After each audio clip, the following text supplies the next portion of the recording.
Kristallnacht begins the descent into the abyss of the Holocaust. And in less than a decade, 2,000 years of exile ends in the birth of the state of Israel. This is the dramatization of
the Führer to let him take charge of the evening.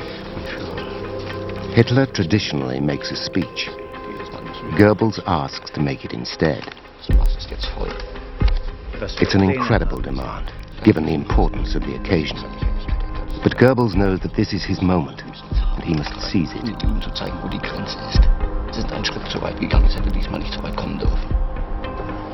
Hitler finally gives way, and leaves the party early.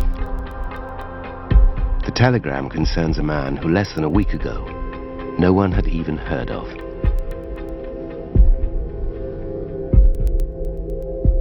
At 5 that afternoon, Ernst vom Rath, third secretary to the German ambassador in Paris, is pronounced dead. He has been shot. And the man who pulled the trigger, 17-year-old Herschel Grunspan, is a Jew. For this single act, the Jews will be made to pay a millionfold. With their homes and businesses, with their freedom, and with their lives.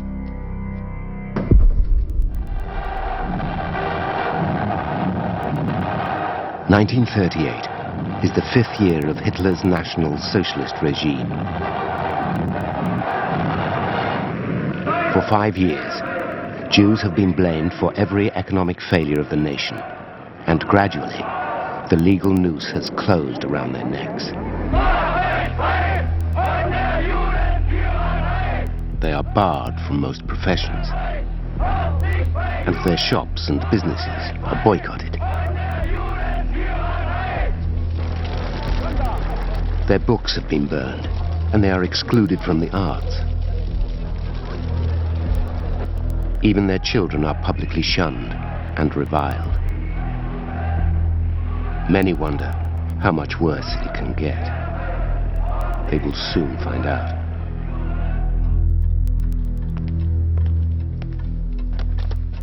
In Munich, Goebbels is about to light the touch paper to the Holocaust. Meine deutschen Volksgenossen, das Deutsche Reich ist heute in großer Bedrohung. He begins on a familiar theme, attacking the Jew as a threat to the peace and security of the Reich.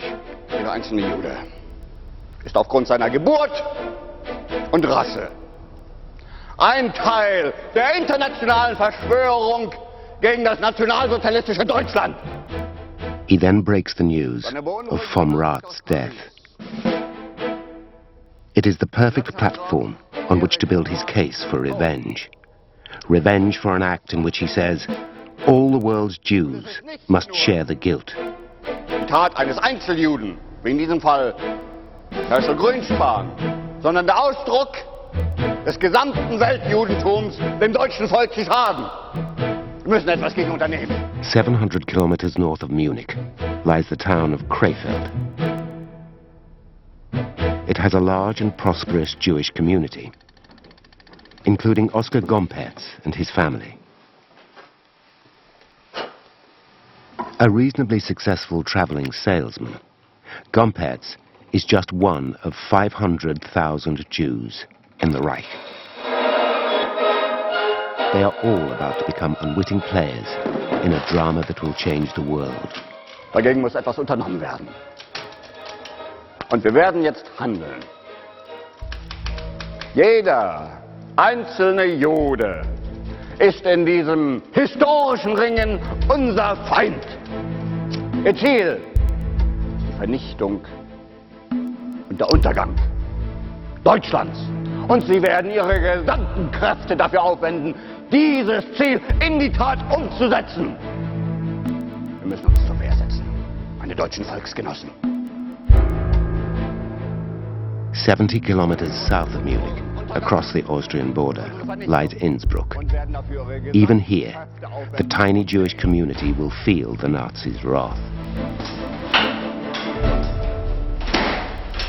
Richard Berger arrives home from work. An engineer and trade union leader, Berger is also president of the Jewish community.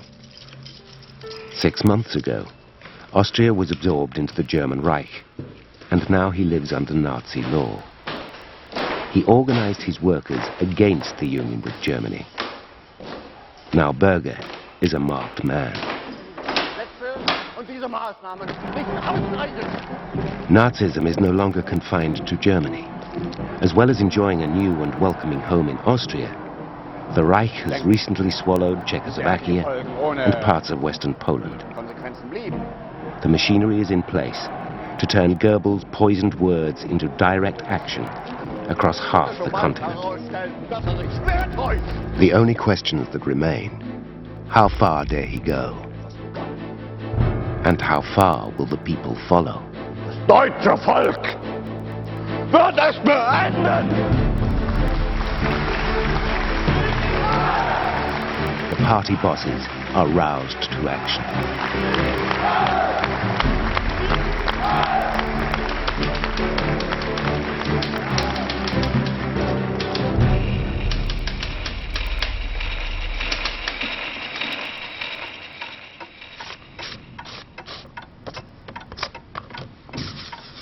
It's 1:20 a.m. SS Obergruppenführer Richard Heydrich distills the essence of Goebbels' speech into a series of direct orders to be sent to all police and SS units across the Reich. It's a blueprint for ethnic cleansing. Demonstrations against Jews are expected and must not be prevented. Jewish property may be destroyed, but not looted. Absolute protection must be provided to non-Jewish properties. As many Jews as possible, for now only healthy males, are to be arrested. All concentration camps are to be alerted to accommodate them. The orders are carefully worded to suggest a containing role for the police in the face of spontaneous public anger. Meanwhile, another set of orders is given over the phone. And throughout the Reich, gangs of young men are let loose in the night with a license to terrorize Jews and destroy their property. But for some, this does not go nearly far enough. By tradition, new SS recruits are sworn in tonight, in a mass ritual across the nation. Here in Innsbruck as elsewhere, they will soon get the chance to prove their allegiance to the Führer by shedding blood. Schwöre dir. Ich schwöre dir. SS Oberführer Hans von Feil has scores to settle. A number of senior SS are ordered to report in civilian clothes, among them Gerhard Lausegger, a 23-year-old student. Lausegger has been drinking all night, celebrating his graduation. Now a qualified lawyer, he will set the law aside for the sake of the Reich. They are briefed by von Feil. One Jew in particular heads the hit list, local union leader Richard Berger. Lausegger and his team are dispatched with Berger's name and address, and a reminder to be discreet.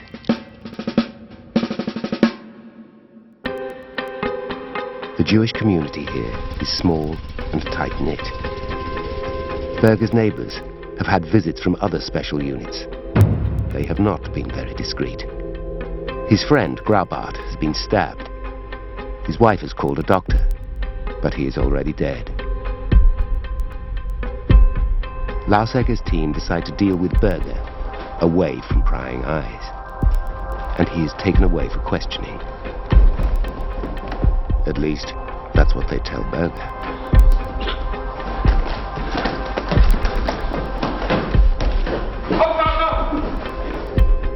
Already, Goebbels' eager servants have gone beyond the letter of their written orders, as he hoped they would.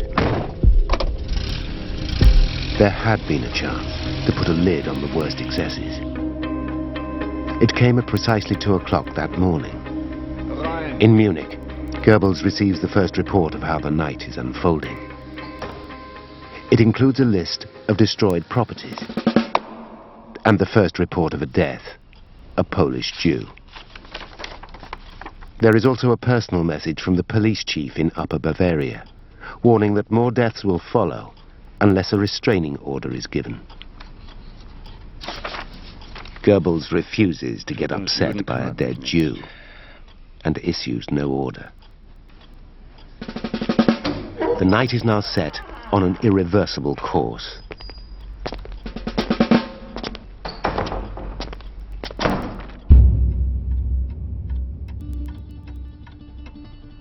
All across the Reich, the restraining grip of the law is being loosened, and the order to arrest all male Jews is being carried out with increasing zeal.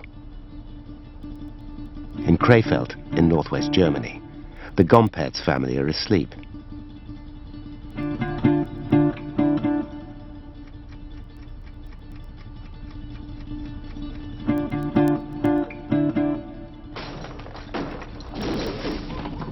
They are woken by the unmistakable sound of doors being broken open.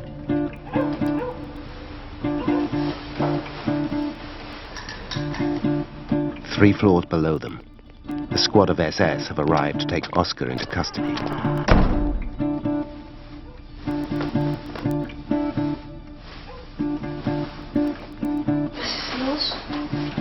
Oscar fears the worst.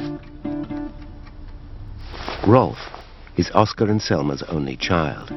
At 10, he already knows that as Jews, they are different from other Germans. He is about to learn how different. Oscar, was ist da los? Sei ruhig, komm mal. Hier will was du willst, okay? Das heißt sowas. Only yesterday, Oscar had treatment on an infected eye, and Selma is desperately worried about his health. Rolf, geh ins Bett! Was ist los? Ist alles okay? Ins Bett! Papa, Ins Bett sollst du gehen! Marsch! Bitte ins Bett. Ja? Selma persuades Oscar to let her confront the soldiers, hoping to convince them that he's not at home.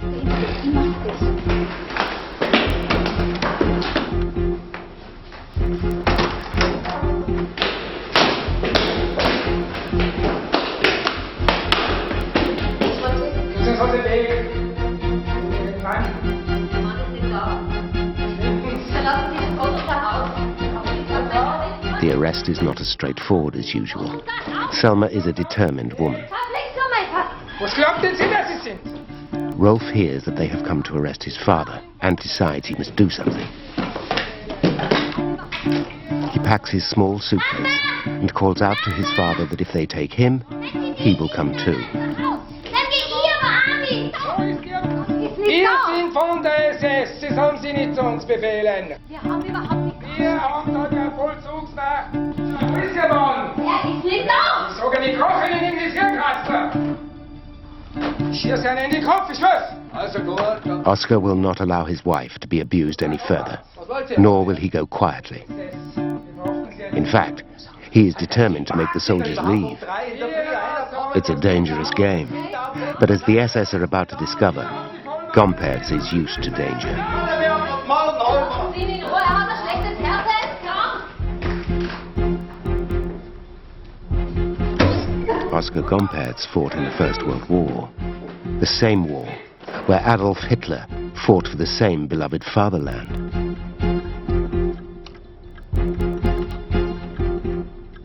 And just like Hitler, Gompertz was awarded the Iron Cross for conspicuous gallantry in the face of the enemy. Ist das der Dank dafür, dass ihr mal das Vaterland den Arsch aufreißen habt lassen? Hm? Now he is the enemy. Rolf will never forget what happened next. They seemed to stare at each other for ages. What now? The usual dirty, rotten Jew and a rifle butt in the face? Or worse, an even quicker, final answer. A bullet in the head.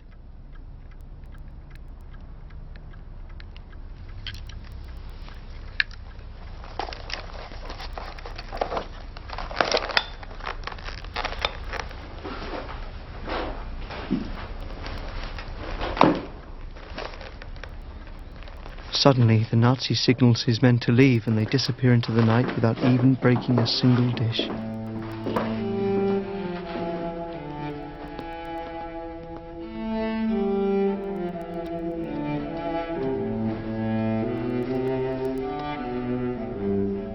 Not everyone is so lucky.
Richard Berger is being driven away by the SS. Unterführer Walter Hopfgardner recounts what happened next. We drove west through Annestrasse, over the University Bridge, in the direction of Kronebitten. Berger realized quite quickly that this wasn't the way to the Gestapo, and wanted to know where we were taking him. He got a bit nervous and agitated. But Lausegger managed to calm him down, at least for a while. Then, just as we left the city, Lausegger suddenly announced, in a voice loud enough so everyone could hear him, that no firearms were to be used. I think this upset Berger, and he went quiet. And I knew then that Berger was to be killed. Night gives way to a grey dawn. It is the last one Richard Berger will ever see.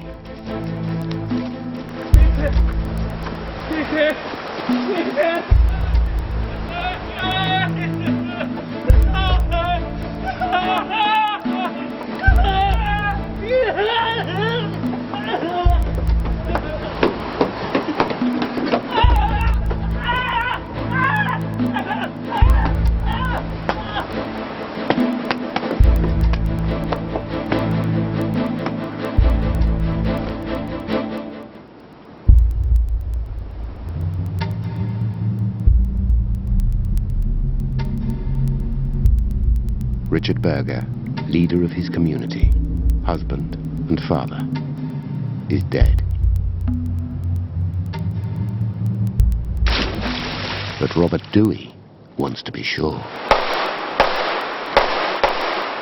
He disobeys Lausegger's order not to use weapons. In the SS, discipline is everything, as Lausegger is careful to remind him. When the body is finally recovered, the Gestapo will record Berger's death as suicide. A line has been crossed during the night. A rule of law no longer counts for Jews. Any Jew, all Jews, are now fair game. By mid-morning, November 10th, the storm has blown itself out. But Germany has changed, and everyone knows it. The last shred of innocence has been stripped from the Third Reich. This is what the world will remember as Kristallnacht, the night of broken glass. This is what the slogans mean. Juden raus. It's decision time for the German people. Whose side are they on? For Joseph Goebbels, it is the launch pad to a glittering career. He and other senior party officials propose two resolutions. Firstly, that the Jews themselves should pay for the cleanup. 1 billion Reichsmarks is extracted in fines. But this is just the beginning. Secondly, they agree, the Jewish question will demand a more systematic solution.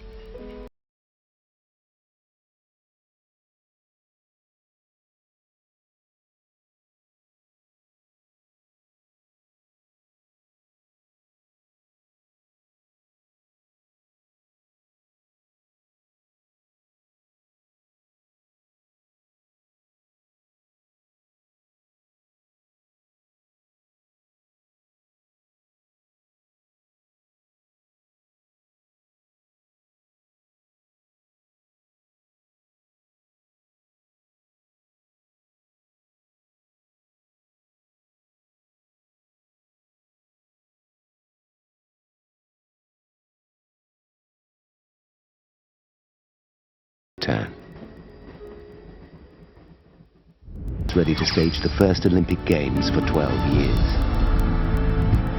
And in the Middle East, a Jewish nation is struggling to be born.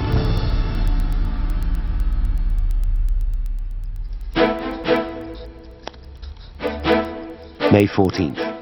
It is just past midnight. David Ben-Gurion is creating history. At 4 o'clock this afternoon, when he reads these words aloud, he will change world politics forever. In this simple text lies a dream of the Jewish people that has endured 2,000 years of exile.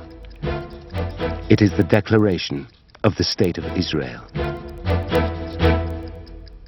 Yet the nation may not survive the day. All around him, Powerful forces are working to obstruct or destroy his fledgling nation. In neighboring Jordan, King Abdullah heads an alliance of 5 Arab nations committed to strangling Israel at birth. He is defying the United Nations, who have their own plan for the Middle East. Civil war rages across the country, and the British Empire, which has played regional peacekeeper for 30 years, is leaving. His only hope lies in Washington. With the backing of President Truman, Israel might have a chance to survive. But right now, he doesn't know if America will even recognize the new state. He is gambling with the future of his people and the whole Middle East. Just 6 months earlier, the United Nations tried to find a political solution to this age-old dilemma by partitioning Palestine. The Jewish state will include the ports of Haifa and Tel Aviv and the whole of the Negev Valley. The Arab will occupy the fertile eastern part. Jerusalem will come under United Nations trusteeship. Jews were ecstatic. After the nightmare of the Holocaust, they would have a land to call their own, but at the expense of the Palestinians. Although they made up 65% of the population, they would get just 40% of the land. They rejected partition and took up arms. Sectarian violence spilled over into civil war. Trying to keep the two sides apart is the British Army. The British have held a mandate to rule Palestine since the First World War, but it ends at midnight tonight, May 14th. The sun rises and the countdown has begun. Saeed Ali Abi Lahoud is 14 years old. Today he is scouting a sniping position for his elder brother in the bombed-out ruins of Jaffa. According to the UN partition, Jaffa was meant to be a Palestinian town. Most of it has already surrendered to Jewish forces. Yet there are still pockets of resistance. Saeed's 19-year-old brother, Hassan, was a student before the fighting. Like most Palestinians, he has no military training, and his rifle is from the First World War. The British Army is meant to keep the opposing sides apart, yet Israelis are sniping and shelling over their heads to force the last few Palestinians out. Saeed believes he has spotted where the snipers are holed up. It will make little difference.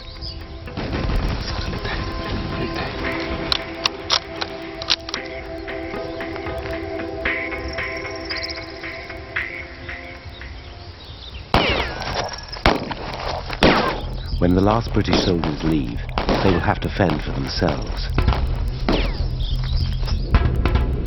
As long ago as March, the American government recognized that UN partition was doomed to failure. Something had to be done. To terminate the mandate on May 15, 1948, if carried out by the United Kingdom, would result in chaos. The United Nations cannot permit such a result. American Secretary to the UN, Warren Austin, proposes that partition be temporarily abandoned. Instead, with the end of the British mandate, direct control of the country would pass to the UN. It promised a halt to the fighting, but Jewish independence would have to wait. May the 12th, in Tel Aviv. With just 2 days to go before the end of the mandate, Ben-Gurion calls his cabinet to a crisis meeting. Before them is a single burning question. Will they take the ceasefire and put off independence, or forge ahead and risk losing everything in the war? For Ben-Gurion, independence is a once-only opportunity to be seized at all costs. But first he has to persuade his cabinet. Many are afraid to go it alone, and with good reason. Golda Meir has 2 children fighting at the front. As Ben-Gurion's envoy in Jordan, she has just met with King Abdullah to request his neutrality. Abdullah has proposed his own solution. Palestine would remain whole, with himself as sole ruler. The Jews would be allowed a tiny autonomous ghetto around Tel Aviv. But this would not be a state, and he would be king of the Jews. She told him no. הוא רוצה להתקיף עם כל הערבים מסביב. נכון הבטיח, נכון אמר, נכון אוהב. אין מה לעשות. There is worse news to come. The ceasefire is a US initiative. If they reject it, they could jeopardize America's recognition of Israel. And without that, they may not survive. Foreign Minister Moshe Sharett has just returned from Washington. His mission? To get Truman on their side. The president is known to have some sympathy with the Jewish cause. But denied access to Truman, Sharett has met instead with Head of State Department, Senator George Marshall. וזה נאמר לי מפורשות על ידי ג'נרל מרשל, שבמידה ואנחנו נכריז חד צדדית על הקמת המדינה, מעבר לזה הם אולי אפילו לא יתמכו כספית. זאת אומרת שגם את המימון האמריקאי אנחנו נפסיד. For Ben-Gurion, the future suddenly looks very uncertain. Yet at this very moment in Washington, an unlikely ally has just got out of bed.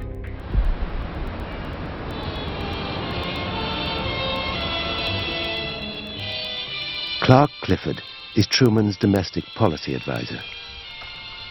At 4 o'clock this afternoon, he will attempt to persuade the president to commit himself to recognizing Israel. Senator George Marshall will also be in the meeting, and Marshall thinks Clifford is meddling in affairs that don't concern him. A 41-year-old lawyer, Clifford's reputation is built on the sharpness of his argument, finely tuned before he steps into court. Today, he will have to be very sharp indeed. Sir, the draft public speech, which I worked on last week, advocating the recognition of the Jewish state, is, I believe... Clifford is not employed in foreign policy, but he has a compelling reason to fight for the Jewish cause. He wants to keep his job. The Jews have been promised a homeland. Senator, the Jewish state has been accepted in principle since the Balfour Declaration. Sir, this is a moral issue, not just... Lecture, don't lecture, Marshall. 1948 is a presidential election year, and Truman risks losing. New York alone has 100,000 potential Jewish voters. Yes, the numbers don't make sense. 30 million Arabs, 600,000 Jews. Suddenly, Truman's foreign policy decisions could have a huge impact on the survival of his administration. The stakes are high for everyone. And if the Jews go it alone, as I believe they will, we have the opportunity to support a country that supports the democratic system in the Middle East. The Jewish state can be that, if we help them. And how's it going to look if they turn to us for help and we abandon, if we turn our backs on a potential ally, a fellow democracy? And there's also the Soviets to consider. If they support the Jewish state and it survives, they will have gained a foothold in the region. While the politicians argue, the war intensifies. Jewish forces are increasing their stranglehold on Jaffa, helped by the withdrawal of the British. Yet as one occupying army departs, another waits in the wings. Abdullah's legions are massing at the border. Armies from Jordan, Syria, Egypt, Iraq and Lebanon. 30,000 men with tanks, artillery and air support. 2 days to go and counting. In Tel Aviv, the meeting trails on into the evening. Ben-Gurion hopes that Truman may yet come round. But if he doesn't, what then? Without legal recognition, they will be unable to buy new weapons and ammunition. Left on their own, how long can they survive? Ben-Gurion turns to 30-year-old Chief of Operations, Yigal Yadin. The Jewish forces are short of heavy weapons, and tomorrow, if the Arabs invade as promised, they face armored columns and artillery. In most places, they are outnumbered by irregular forces, and the kibbutz are being picked off one by one. They are running out of ammunition, and their lines of communication are seriously overstretched.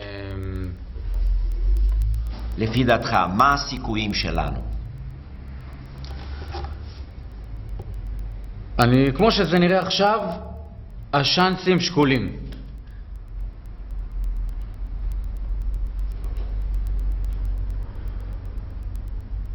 Golda Meir hasn't heard from her son in days. Now she fears for the very survival of her people. When I heard Yadin's words, I felt a chill run down my spine. For the first time, I was genuinely afraid and wondered if we were making a huge mistake. But they have to make a decision. For Ben-Gurion, it is a question of destiny. History will never forgive them, he believes, if they fail to take this chance. Yet if they gamble and lose, who will be left to forgive them?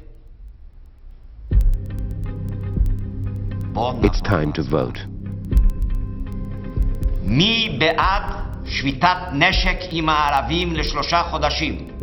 The destiny of the Jewish people and the whole Middle East is literally in their hands. Despite her fears, Golda Meir remains true to the dream. She votes against the ceasefire, as does Shiret and Yadin. With Ben-Gurion's own vote, the decision is to reject the American ceasefire by just 6 votes to 4. עם ההצבעה הזאת אנחנו מכריזים על הקמת מדינת ישראל. Yet they still depend on Truman's recognition. And in Washington, Clifford has failed. Marshall has threatened to resign, and it appears to have swayed Truman in his favor. That was 2 days ago. Today will be Israel's Independence Day, and as far as they know, they are still on their own. Ben-Gurion finishes the declaration document. The early drafts adhered to the UN partition plan. But the Palestinians have never accepted partition, and now he takes the decision to remove all references to UN borders. He doesn't want his new nation to be limited in its ambitions. For Ben-Gurion, Israel is the Holy Land. All of it.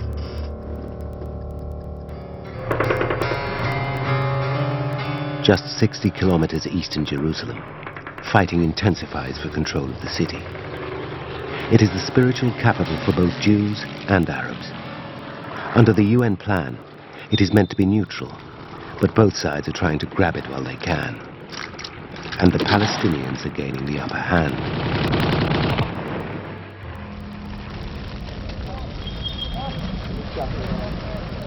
There is worse news.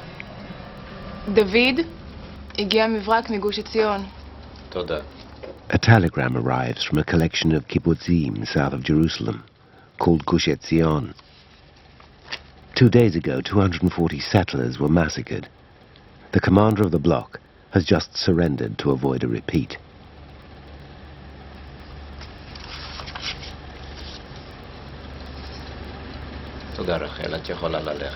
The road to Jerusalem is now open to the Arab Legion army.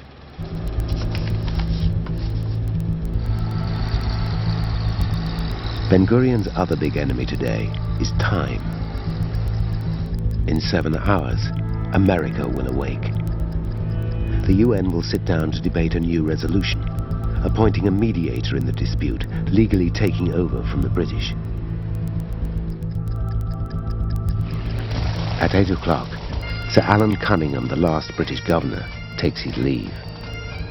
At just 30 years, the British Empire has had the shortest rule in history and leaves behind a land in crisis.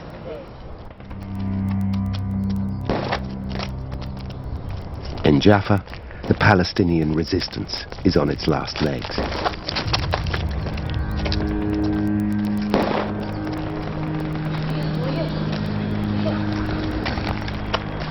As the British leave, Jewish forces are pushing further and further into the city, mopping up as they go.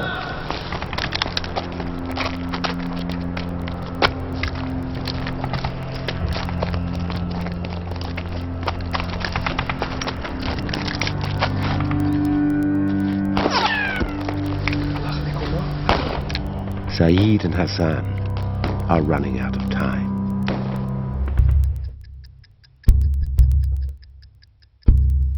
In Tel Aviv, Ben-Gurion prepares for the independence ceremony. The time and location have been kept secret for fear of an attack by the Egyptian Air Force. The wording has finally been agreed just half an hour ago. They are committed now, come what may. And Ben-Gurion is calm in the eye of the impending storm.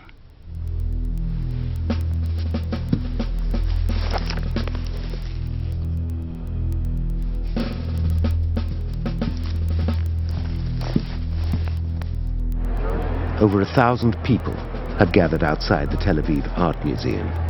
The secret location didn't stay secret for long. It is 4 o'clock. The Jewish People's Council and 300 selected witnesses are ready.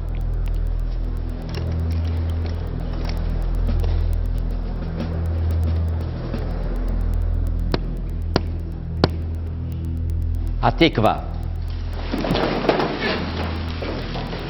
Olod balevav enima nefesh Yehudi. Just down the road in Jaffa, Saeed and Hassan have a choice to make. Stay and fight, or try and leave. أنا مش ههرب ولا شيء. أنا عندي أهلي وعيلتي هنا مش ههرب. هربت منه وجيت لعندك.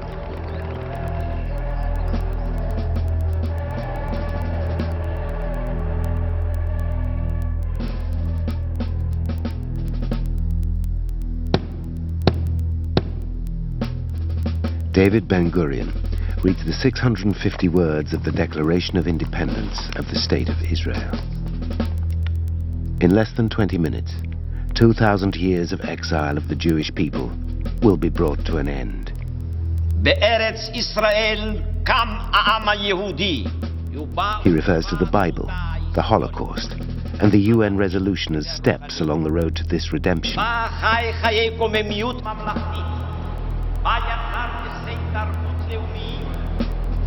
But as one chapter in the history of the Middle East closes, another opens. For 750,000 Palestinians, the exile is just beginning.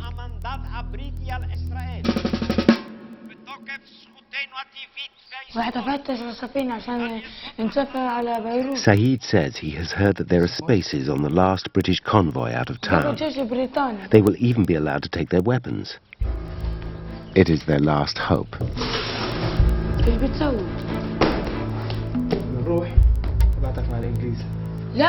Hassan decides they will leave Jaffa and link up with the Arab Legion army wherever they can find it, then return to liberate the town.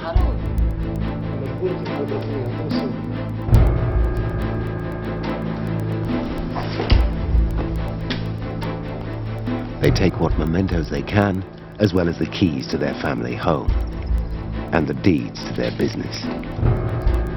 Whatever happens after midnight, there will be a new authority when they return, and they will need to prove ownership. They expect to be back in a few days with the Liberation Army. It doesn't occur to them that they may never return.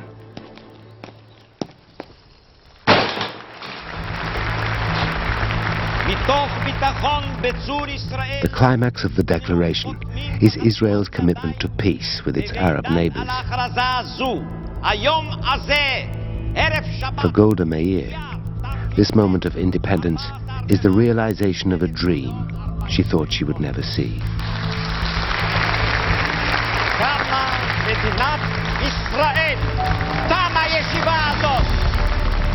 But there is sorrow mixed with the joy. I thought of my children fighting and their comrades dying at this moment. And I thought of the 6 million who perished, of all of those who should have been here, all those who will never see Israel.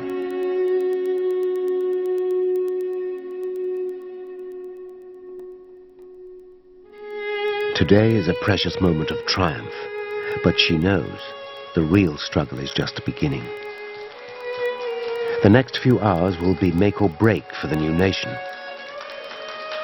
And the key to its survival is 5,000 miles away.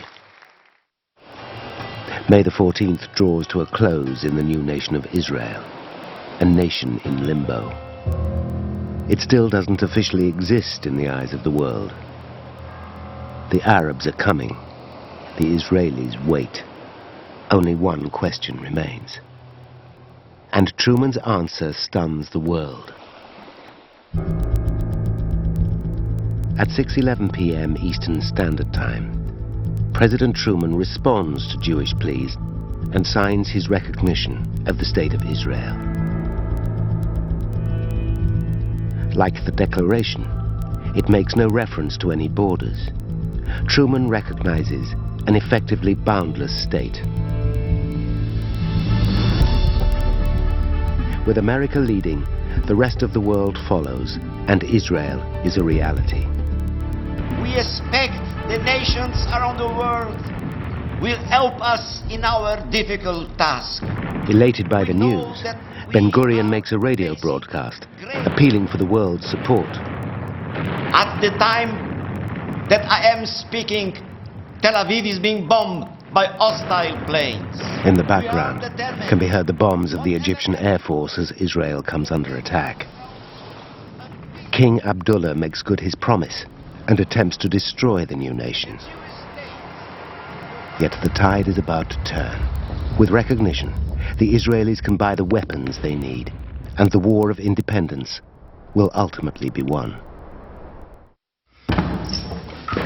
Later that day, Israelis occupy the last corners of Jaffa, including the home of Saeed and Hassan Ali Abi Lahud. 750,000 Palestinians will never return to their homes.